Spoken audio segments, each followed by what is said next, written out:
मित्रों नमस्कार।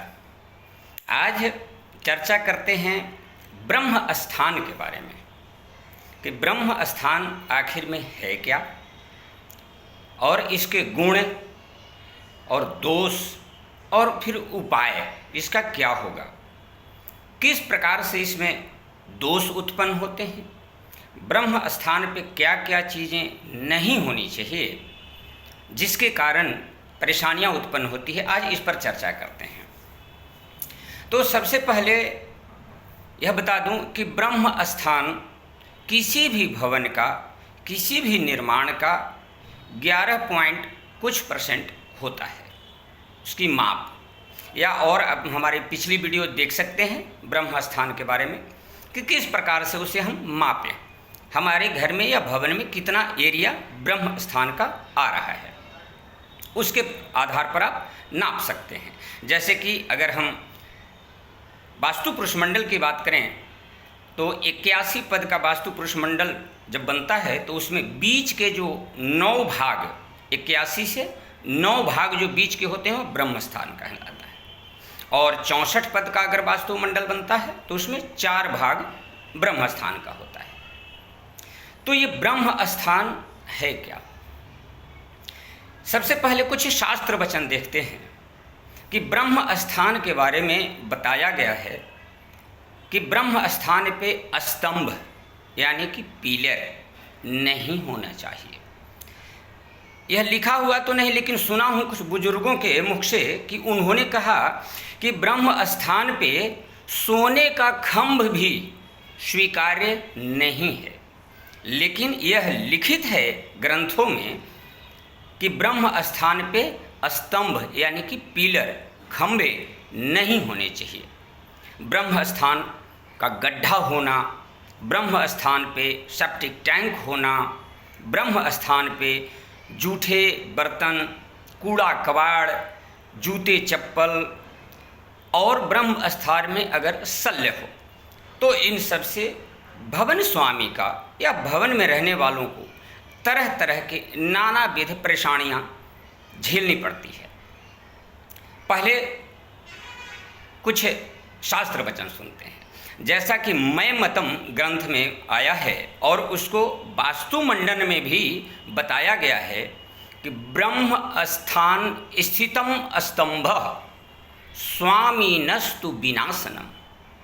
अर्थात अगर ब्रह्म स्थान पे स्तंभ आ जाए, पिलर आ जाए, खंभा आ जाए तो वह स्वामी का, भवन स्वामी का विनाश होता है।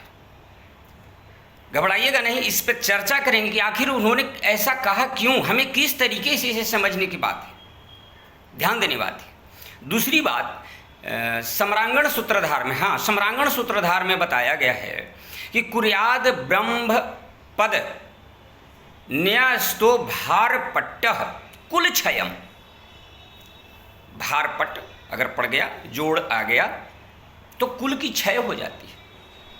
हाँ, यह सम्रांगण सूत्रधार में आया। दूसरा, सम्रांगण सूत्रधार में ही एक और श्लोक आता है, एक सूत्र आता है, स्तंभैर विनश्यति स्वामिन। अगर यह मर्म के परिप्रेक्ष्य में कहा गया है कि अगर किसी मर्म बिंदु पर, तो मर्म बिंदु क्या, विशेष करके वह ब्रह्म बिंदु, मुख्य सबसे 9 की संख्या में जो महामर्म कहे जाते हैं वह ब्रह्म स्थान वाले होते हैं। तो उसके विषय में कहा गया है कि अगर ब्रह्म स्थान पे कोई मर्म, अगर मर्म स्थान स्तंभ से, पिलर से आहत होता है, पीड़ित होता है तो वह स्वामी का नाश करता है। दूसरा, एक और वास्तु विधा में भी आता है इसी मर्म के परिप्रेक्ष्य में कि हृदय मरणम भवेत, यानी कि अगर ब्रह्म स्थान पे, हृदय भाव पे अगर मर्म बिंदु पीड़ित होता है तो वह मरण तुल्य कष्ट देता है।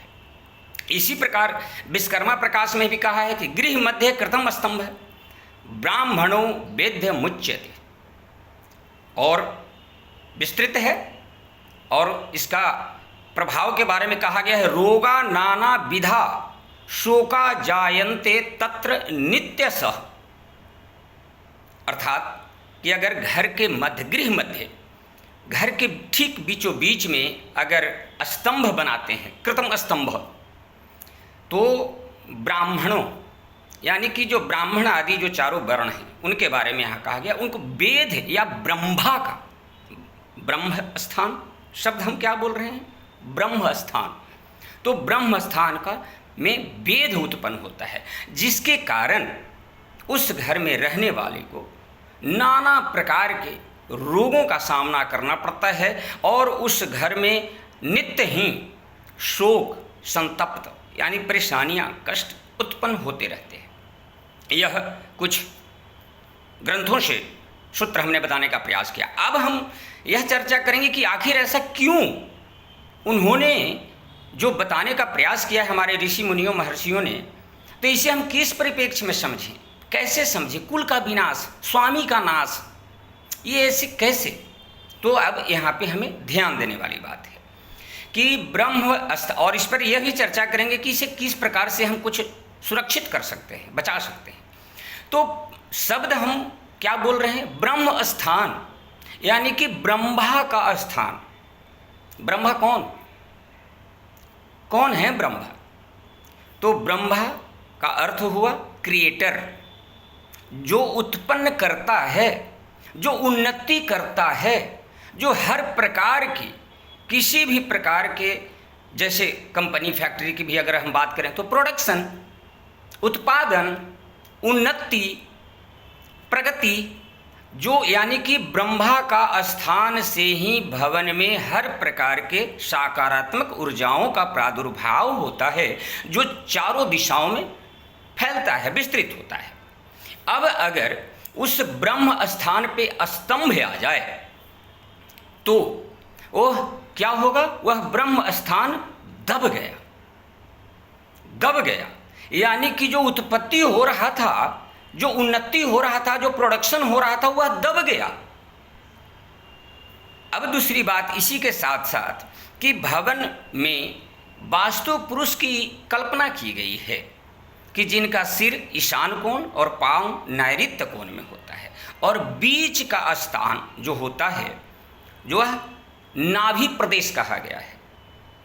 यानी कि जिस प्रकार से हम जब जन्म लेते हैं उस समय हमारा शरीर नाभि के माध्यम से हमारी माता जी के शरीर से जुड़ा हुआ रहता है। ठीक उसी प्रकार भवन स्वामी वह वास्तु पुरुष की कल्पना, क्योंकि ग्रंथों में अनेकों जगह पर यह आया है कि वास्तु पुरुष का जो अंग पीड़ित होता है या कटा हुआ होता है, तो भवन स्वामी को भी या भवन में रहने वालों को भी उस शारीरिक अंग से संबंधित परेशानियां उत्पन्न होने की पूर्ण संभावना बनती है। अतः स्पष्ट होता है कि वहाँ पे जो वास्तु पुरुष की परिकल्पना की गई है वह भवन स्वामी है, वह स्वयं भवन स्वामी है। तो जिस घर में ब्रह्म स्थान असंतुलित होता है, वेद पूर्ण होता है, वेद युक्त होता है, खंडित होता है, तो उस घर में पेट से संबंधित या रीढ़ की हड्डी, पीठ से संबंधित परेशानियां सुनिश्चित है। यस, मैं ऐसे कोई बात नहीं करता। तो यहाँ पे ब्रह्म स्थान पे स्तंभ, अब समझ में आया होगा आपको कि क्यों यह सूत्र बताया गया है कि ब्रह्म स्थाने स्थितम स्तंभ स्वामिनस्तु विनाशनम, यानी कि मृत्यु हो जाए यह कोई जरूरी नहीं। यहाँ पे यह साबित नहीं हो रहा है, यानी कि वह नाश, उत्पत्ति ही नहीं हो पा रहा, उन्नति ही नहीं हो पा रहा, प्रोडक्शन ही नहीं कर पा रहे हैं, तो नाश ही है ना, समाप्त प्राय है। जिसमें उन्नति ही ना हो, प्रगति ही ना हो, समाप्त प्राय है, विनाश ही है, वह क्षय ही है, कुल क्षयम। ध्यान देने वाली बात है। यह हमने सिर्फ एक की बात की है, स्तंभ की, यानी कि स्पष्ट होता है कि घर के ब्रह्म स्थान। दूसरी चीज, उसमें भी ब्रह्म स्थान का एरिया हमने बताया, तो एरिया के भी बीचों बीच जिसे ब्रह्म बिंदु कहते हैं, यानी कि अर्थात पित्र से लेकर के शिखी तक और अनिल से लेकर के रोग तक, यानी कि नैऋत्य कोण से ईशान कोण तक एक सूत्र, जिसे कर्ण सूत्र कहा गया है, रज्जु भी कहा गया है, वंश भी कहा गया है अलग अलग ग्रंथों में। तो जो नैऋत्य कोण से और ईशान कोण तक एक जो काल्पनिक लाइन जो जाती है, और दूसरी आग्नेय कोण से वायव्य कोण के तक जो एक काल्पनिक लाइन जाती है, उन दोनों का जहाँ पे क्रॉस होता है, आपस में मिलाप होता है, संयुक्त होता है, वही ब्रह्म बिंदु है। सबसे पूरे भवन में सबसे अगर सेंसिटिव पॉइंट कहा जाए तो वह ब्रह्म बिंदु है। उस ब्रह्म बिंदु के परिप्रेक्ष्य में यह स्तंभ आदि की चर्चा की गई है। हाँ, जो मुझे समझ में आई बात, क्योंकि और भी हमने बहुत सारे अलग अलग भवनों में देखा कि ब्रह्म स्थान के भी कुछ हिस्सों में दीवारें आ रही है, या और कहीं कहीं पे बाथरूम आ रहे हैं, या बेडरूम का एरिया आ रहा है। जैसे कि ध्यान देने वाली व्यवहारिक पक्ष, ये तो हमने ग्रंथ से संबंधित बात की। व्यवहारिक पक्ष में अगर हम देखते हैं, अगर आपका 15 फीट 20 फीट की चौड़ाई है, 40 फीट 60 फीट लंबाई है, हाँ इस प्रकार से मकान भवन होते हैं, तो उनमें ब्रह्म स्थान को कितना बचाएगा, वो कहाँ पे बना पाएगा, कहाँ पे दीवारें आएंगी। ध्यान देने वाली बात है। सिर्फ क्योंकि आपको पता है मुझे व्यवसायीकरण सिर्फ नहीं आता, तो ब्रह्म स्थान का वह ब्रह्म बिंदु जो है वह सबसे सेंसिटिव पॉइंट है, सबसे महत्वपूर्ण बिंदु है। ब्रह्म बिंदु जिसे कहेंगे, ब्रह्म स्थान का भी जो केंद्र है वह, वहाँ पे किसी भी प्रकार का, जैसा कि हमने बताया बुजुर्गों से सुना है कि सोने का भी खंभा, तो यानी कि स्पष्ट होता है जो वास्तुमंडन में और मय मतम ग्रंथ में जो आया कि ब्रह्म स्थान स्थितम स्तंभ स्वामिनस्तु विनाशनम, यह उसी के परिप्रेक्ष्य में कहा गया है। स्पष्ट होता है वो हमारे उन बुजुर्गों की बातें जो हमारे ऋषि मुनियों ने लिखा, स्तंभ विनश्यति स्वामिन, यस वह मर्म बिंदु की बात हुई। तो अब यहाँ पे स्तंभ की बात, दूसरी बात कि अगर यहाँ पे गटरे आ जाए, सेप्टिक टैंक अगर बीच में आ जाए, क्या होगा। तो समझिए कि इतना जो सेंसिटिव पॉइंट था, जहाँ से प्रोडक्शन हो रहा था, जहाँ से उन्नति हो रहा था, पूरे घर में एक सकारात्मक ऊर्जा का फैलाव जो हो रहा था, जो वह ब्रह्म बिंदु कहाँ गया, गटर में। शब्द पर ध्यान दीजिए, हमारा जो शब्द उच्चारण जो हम कर रहे हैं, उस शब्द के पीछे भावना जो हमारा है, मीनिंग जो है, अर्थ जो है, उस पर ध्यान दीजिएगा। भवन का ब्रह्म स्थान कहाँ गया, गटर में। गटर किसको कहते हैं, जहाँ कूड़े कबाड़ कचड़े और जो त्याज्य वस्तुएं हैं, जो अप्रयोज्य वस्तुएं हैं, उस स्थान में चला गया, अर्थात नाश हुआ। इसी प्रकार से अगर रसोई घर का बर्नर आ जाए उस पर, तो सदैव वहाँ पे अग्नि, और अग्नि का प्राकृतिक गुण है जलाना, यानी कि वह उन्नति को ही जलाना शुरू कर देगा, वह प्रगति को ही जलाना शुरू कर देगा, प्रोडक्शन को ही जलाना शुरू कर देगा, उन्नति नहीं हो पाएगी। अतः स्पष्ट होता है कि स्तंभ, पिलर, खंभा या सेप्टिक टैंक या रसोई घर का बर्नर कदापि नहीं आना चाहिए। हाँ, और अब दूसरी बात इसके साथ साथ एक और कहूँगा कि विश्वकर्मा प्रकाश में भी आया है कि ब्रह्म स्थान को हर प्रकार से सुरक्षित रखना चाहिए, यानी कि थोड़ा खुला रखना चाहिए। वहाँ पे हम ड्राइंग हॉल रूम बना सकते हैं, खुला स्वच्छ फ्री स्थान छोड़ सकते हैं, क्योंकि घर है तो बनेगा। लेकिन वहाँ पे बताया गया है कि जूठे बर्तन, जूते चप्पल, कूड़ा कबाड़ अगर हो तो उस घर में, विश्वकर्मा प्रकाश में भी आया है शल्य निर्धारण अध्याय में, कि वहाँ पे नित्य ही उस घर में क्लेश, दुख, शोक आदि बने रहते हैं। शल्य आ जाए जो भूमि के नीचे हड्डी आदि, और इसी में शल्य निर्धारण में ही विश्वकर्मा प्रकाश में भी अन्य ग्रंथों में भी आया है कि अगर जब हम प्रश्न के आधार पर शल्य का निर्धारण करते हैं तो ह प य शब्द मध्य भाग को, यानी कि ब्रह्म स्थान को प्रदर्शित करता है, और अगर उस ब्रह्म स्थान में शल्य स्पष्ट हो जाए तो वहाँ पे केस, कपाल यानी खोपड़ी आदि निकलने की संभावना होती है पुरुष तुल्य गर्त में, गड्ढे में, तो वह मृत्यु का कारक होता है। ऐसा आया है, वर्णन आया है। यानी कि पुनः ब्रह्म स्थान को कितना शुद्ध, स्वच्छ और सुरक्षित रखने के लिए बताया गया है, यह सोचनीय है। क्यों? क्योंकि वही ब्रह्मा है। उस संसार का, यानी कि जो भवन, जो चार दीवारी के भीतर का जो संसार है, उस संसार का क्रिएटर, उसका उन्नति का, उसका प्रगति का संचालक ब्रह्मा, वह किसी भी प्रकार से दूषित प्रदूषित नहीं होना चाहिए। ध्यान रखने वाली बात। अब इसके लिए उपाय, तो उपाय हम क्या करें? तो उपाय के लिए एक जगह पे सिर्फ अभी तक आया है जो मैंने पढ़ा है, शायद और कहीं हो। मनुष्यालय चंद्रिका में बताया गया है कि अगर किसी भी प्रकार से मर्म के संदर्भ में, कि मर्म स्थान से अगर स्तंभ आदि से, भीति, दीवार आदि से अगर ब्रह्म कोई मर्म बिंदु पीड़ित होता है तो उस स्थान पे पंचशीर्ष की स्थापना की जाती है। सोने का पंचशीर्ष, 5 प्रकार के सिर, यानी हाथी का, शेर का, सूअर का, भैंसे का, कछुए का, इस प्रकार से 5 प्रकार के सिर सोने का, स्वर्ण का बनवा करके और उसको स्थापित किया जाना चाहिए। यह मनुष्यालय चंद्रिका में आया है और कहीं नहीं आया। हाँ, अब वहाँ पे ब्रह्मा जी का स्थान है, अर्थात ब्रह्मा जी का आसन कमल पे है। तो कमल सदैव ऊर्ध्वमुखी होता है, खिलता है इस प्रकार से, ऐसे। तो यानी कि कमल को वहाँ पे स्थापित किया जा सकता है। स्वर्ण पद्म उसे बता सकते हैं, हम बोल सकते हैं, यानी कि सोने का कमल बना करके, कमल का फूल बना करके वहाँ पे स्थापित किया जा सकता है।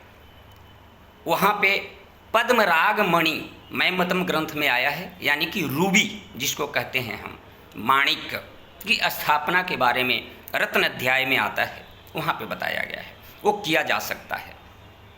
और विश्वकर्मा प्रकाश में अन्य ग्रंथों में भी आया है कि ब्रह्म स्थान पे हम पंचामृत या पंचगव्य या केसर और दूध में केसर मिला करके, हल्दी मिला करके वहाँ पे छिड़काव करने से ब्रह्म स्थान की ऊर्जा ऊर्ध्वगति होती है। यह अलग अलग ग्रंथों में, विश्वकर्मा प्रकाश, सम्रांगण, सूत्रधार, अपराजित, परीक्षा आदि ग्रंथों में जो 45 देवता या 45 एनर्जी फील्ड्स या 45 एनर्जी पॉइंट्स जो डिटेक्ट किए गए, या वास्तुमंडल में 45 देवताओं की स्थिति जो मानी गई है, उसमें ब्रह्म स्थान पे भोग, उनके भोज्य पदार्थ के रूप में यह बताया गया है कि वहाँ पे यह रखने से ब्रह्म स्थान की ऊर्जा ऊर्ध्वगति पकड़ती है, उन्नति होती है वहाँ पे। तो कहनी तो बहुत सारी बातें हैं, परंतु समय ज़्यादा लंबा हो जाता है, इसलिए पूर्ण रूप से कह नहीं पाते हैं। फिर भी मैं शायद अच्छी तरह से समझा पाया कि ब्रह्म स्थान का महत्व इतना क्यों है और किस लिए है। तो सदैव ब्रह्म स्थान पर नवीन निर्माण के समय में ब्रह्म स्थान को सदैव सुरक्षित रखने का प्रयास करना है। लेकिन पुनः फिर यह भी कहूँगा कि लकीर का फकीर बनने से बचना है। हाँ, मुख्य है वह ब्रह्म स्थान का वह ब्रह्म बिंदु। उस ब्रह्म बिंदु से को आघात पहुँचने से, वह ब्रह्म बिंदु को, वह मर्म को पीड़ित होने से सदैव सदैव सदैव बचाना चाहिए, अन्यथा इसका बहुत ही बड़ा दुष्परिणाम होता है। मैंने कई जगहों पे, 7-8 जगहों पे हमने यह देखा है अपने विजिट के दौरान कि ब्रह्म स्थान पे सेप्टिक टैंक भवन स्वामी को भवन का सुख लेने नहीं दिया। इससे ज़्यादा मैं कुछ नहीं कहूँगा।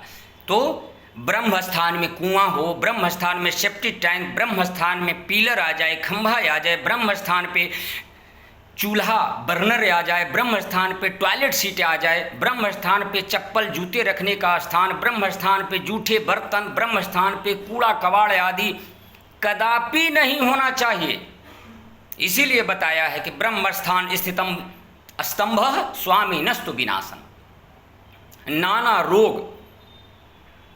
रोग नाना विधि शोका जायन्ते तत्र नित्यशः, विश्वकर्मा प्रकाश में भी आया है। इसीलिए यह बताया गया है। अतः सदैव प्रयास यही करनी चाहिए कि ब्रह्म स्थान को स्वच्छ साफ सुथरा रखें, वहाँ पे हम प्रयोग करें अलग अलग तरह से, ड्राइंग रूम के रूप में, डाइनिंग हॉल के रूप में, लिविंग एरिया के रूप में, अलग अलग प्रकार से जैसे आपकी भवन का स्थिति है उसके आधार पर आप उसे प्रयोग करें, लाभ लें। और सदैव कोशिश अवश्य करें कि पूर्णिमा को उस जगह पे केसर मिला हुआ दूध का छिड़काव या केसर हल्दी मिलाया हुआ दूध का छिड़काव, पंचामृत का छिड़काव आदि करें। यह बहुत ही उत्तम लाभदायक होगा। बहुत समय हो गया, अगर आप समझ गए, अगर आपको वीडियो अच्छा लगा तो लाइक कीजिए, शेयर कीजिए, सब्सक्राइब कीजिए, क्योंकि हम तो सदैव आपके ही सेवा में तत्पर रहते हैं। जो भी ज्ञान अभी तक प्राप्त किया है, जो भी अनुभव हमने प्राप्त किए हैं ग्रंथों से कार्य करके, उसे बताने का प्रयास करते हैं। वीडियो देखने के लिए आपका बहुत बहुत धन्यवाद। नमस्कार।